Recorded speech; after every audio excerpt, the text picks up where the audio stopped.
2010 was a year where I think quite a lot of things changed. My best pal Scott, he got murdered 2010.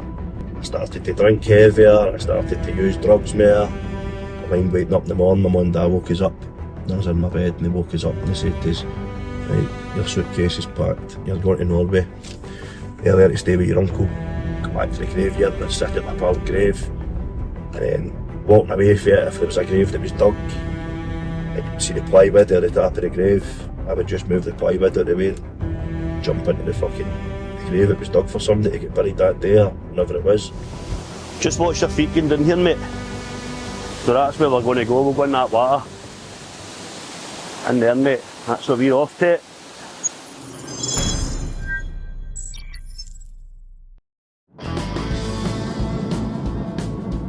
Going to go to the Campsies Hills today. There's a decent spot up there and we'll go for another cold dip. Campsies Hills has got a few spots up there, but there's one that's just next to the car park, so if you're going to the Campsies Hills to do the dip, you would head up and you stop off at the car park, and there's waterfalls and kind of spots there to get yourself in. It's quite a nice bit with some nice views and stuff like that. So I will go up there and we'll do the dip. Do you think that water will be as cold as last week's? Probably up there with the same type of coldness, mate. Aye, it'll be good. It's another good one for us today, and another good cold exposure for the journey, and show people the Campsies Hills and show them the waterfalls and show them the spot for them. Nice one, man. And we've got a drone and all. Yes, we've got the drone, we've got the gimbal, we've got everything set up. We've got all the equipment with us, so aye, it should be a good wee day, mate. So, you want to share a wee bit about where you grew up and what you got up to and that? Well, I grew up in Damure, so Damure's in Clydebank. I grew up there. Swindon Street is where I grew up. So Swindon Street is kind of on a main road type of thing. You've got two sets of flats there, two tenement buildings. So I was brought up in one of them, and the one I was brought up to was right next door to a pub called Macintoshes. So growing up there, you used to see, I stayed in the top floor, so used to see quite a lot of trouble in the pub, quite a lot of fights, and because me and my mum stayed in the close next door to the pub, there'd be quite a lot of fights, ended up in the close. See people coming out for the pub, the bouncers would move them away from the front door, and they'd end up out in front of the tenement building, and they'd end up in the close, and you used to hear fucking fighting going on. And I think with other things, people in the close using drugs and stuff like that. So from an early age, I was brought up around about this stuff. You were seeing it. It wasn't good to see that stuff. I can still remember some of the fighting and some of the carnage that was brought in the close and that. And you could mind my mum even running down some nights and try to get people in the close. So aye, that's where I was brought up. It's quite a good upbringing I had in Damure with my pals at the time. We'd be going out and playing football at the time. There was a big grassy bit just outside the kind of where we stayed, and the back garden and that, so you'd be playing football or you'd be up night time. Me and my pals would be getting on the black clays on him, we'd be going up, jump the hedges and good old days. Good old days, mate. Aye, climbing fucking fences and just doing things that you would do as a boy growing up. Space don't do anything anymore, do they? No, they don't. Just stuck in the iPads or... That's it. So they're all in the house and they're all used up. That's it, mate. And it's stuck to their computer screens. But back in the day it was brilliant, man, growing up. Then obviously getting through school and getting through high school and that, you end up meeting different pals from different areas. So my high school was St Andrews High School, Clydebank. Same. That's the same school you went to, aye. What did you? 34. 34, aye, so you're 4 years younger than me, so I can't remember you at school. But aye, St Andrews High School was a good school, and then started jumping about with boys from White Crook. Then obviously White Group was a bit of a mad place. I think that was a murder capital of Scotland at one point. So seen quite a lot of shit going on there, and when I was jumping about there was a few murders and there was a few other things happening there, and it was quite mad. White Group was a mad place. So just growing up through high school and hanging about different areas and that, and then you'd end up meeting other boys and we'd be hanging about up Faithfully and in poker and mate, and then ended up back hanging about with my pals for damn year. I think I must have been about 18 because I could mind when I just went and passed my driving test. I went and got myself a brand new Corsa, and I ended up back down hanging about down damn year and back with the boys that I grew up with, and we got up to some mad stuff, and things just ended up getting a wee bit out of control with getting involved in different things like drugs and other things. But like once the drug king was getting involved in drugs, it was going out on a Friday and you were going out and you were collecting money off of people, and some people wouldn't have the cash, and then further down the line you end up involved in different things where you'd be going out and you'd be battering people. Obviously people that owed you money, you'd be going out and doing things. So I seen quite a lot of stuff and at an early age and growing up, and as you get older I think that stuff starts to affect you mentally. So 2010 was a year where I think quite a lot of things changed, for myself anyway. My best pal Scott, he got murdered 2010, and things were just slowly starting to for myself to go off track and off the rails, and I started to drink heavier, I started to use drugs more, and it was all used to try and cope with the loss of my pal at the time, because I must have been about 22, 23 at the time, and obviously that's still young, and I just didn't know how to take it. I was never ever kind of expected anything like that to happen, because you're just young and the things you were doing, it was like, it was mad, it was bad, but it was just all a bit of fun also. But 2010 I didn't take that well at all, and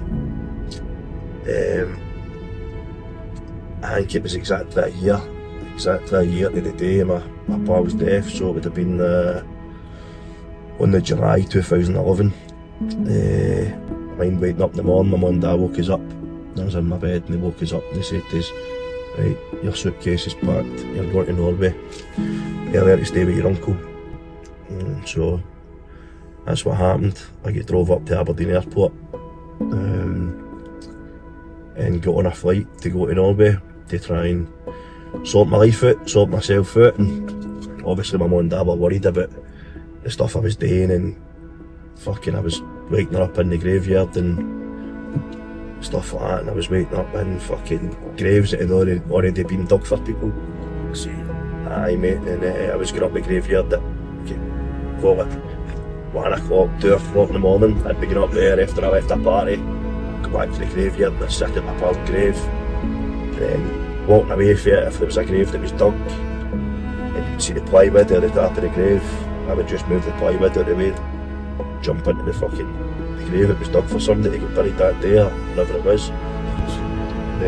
I could mind getting woke up half the people that worked in the graveyard. Obviously police get involved and you're getting checked for mental health stuff and all that, but so I was doing quite a lot of things like that, and the boy that murdered my pal, the people he hung about with and stuff, I was going to pubs where they were, and obviously I was fucking trying to start fights, and I was just didn't know what I was doing or lost obviously.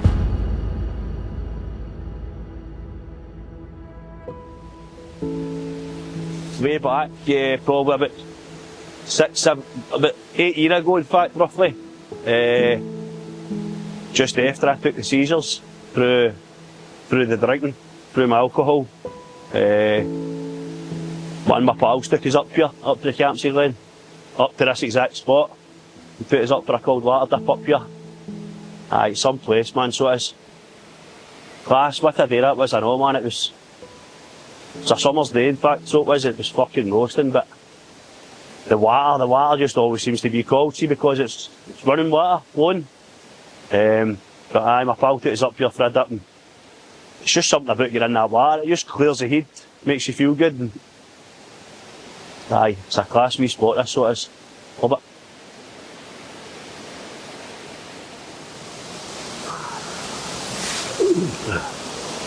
Just watch your feet going down here, mate. Right. Quite slidey, bro.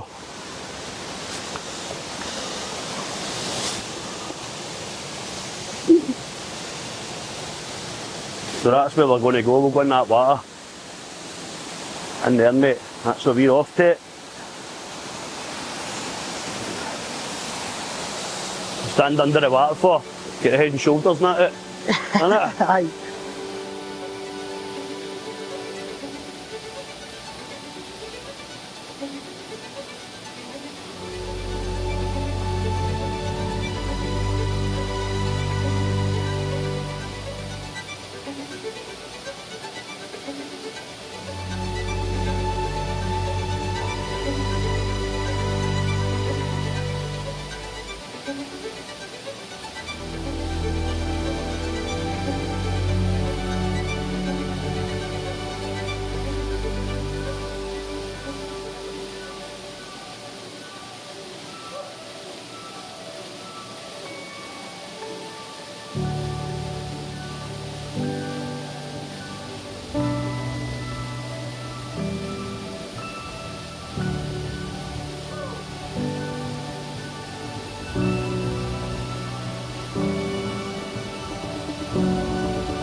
So you're saying down there about the seizures, what happened to that? Aye, so mind one day, mate, in my flat in Clydebank, my head was splitting, and just it was like a feeling I hadn't felt before, and I was always no well through my drinking, through drugs, drink, whatever, mental health, whatever it may be. There was always something no well. I was always being sick, whatever else. So this day I hadn't had drink full day. And then into the next morning I was spewing my ring and my head was pounding. So I went away up to Glasgow on the bus, still no drink. So it was like 24 hours. And then I went and stood up on the bus and everything was all, it was like Tetris, from what I can remember. It was all falling into place. And the next thing I know, it was paramedics. I've came to on the bus, and everything was on the bus was off it. The bus had pulled up at the side of the road. The driver not was all off. I could mind seeing them through the windows. And the paramedics were on the bus, and he was trying to get something into my arm, some sort of needle, like a drip, whatever it was they were trying to do. But I wasn't letting them do it. All that is, you need to go to hospital. And I'm like, what's up? There's nothing wrong with us. They're like, what's your name? And I'm like, couldn't mind my name, couldn't remember nothing. So I ended up in hospital, and it was through, I took the seizures through, it was a tonic clonic alcohol withdrawal seizure. So, and that was due to not having enough drink in my system at a period of time, so I always had to keep topping up. So when I got out of hospital, my pal came and picked us up, and I was in there for 2 weeks. And basically, he came and picked us up, and we came up here for a dip. I always remember it was beautiful, mate, it was lovely, it was a nice sunny day. And that was the first time I'd been up here. So it brings back memories, mate. How did you find it? Class, mate. Did you enjoy it? Class, mate, aye. Aye, I wasn't expecting it to be that deep. It's good to bring your eyes, you can't see Aye. either because of the waterfall. And that wee rock king's pure slippy, you know what I mean? It's like a wee shoot on it. Aye, it was like a wee You shoot. slide right off it, right into the water. Aye, class, mate, man, loved it. Superb, bro, proud of you. Proud of you, mate.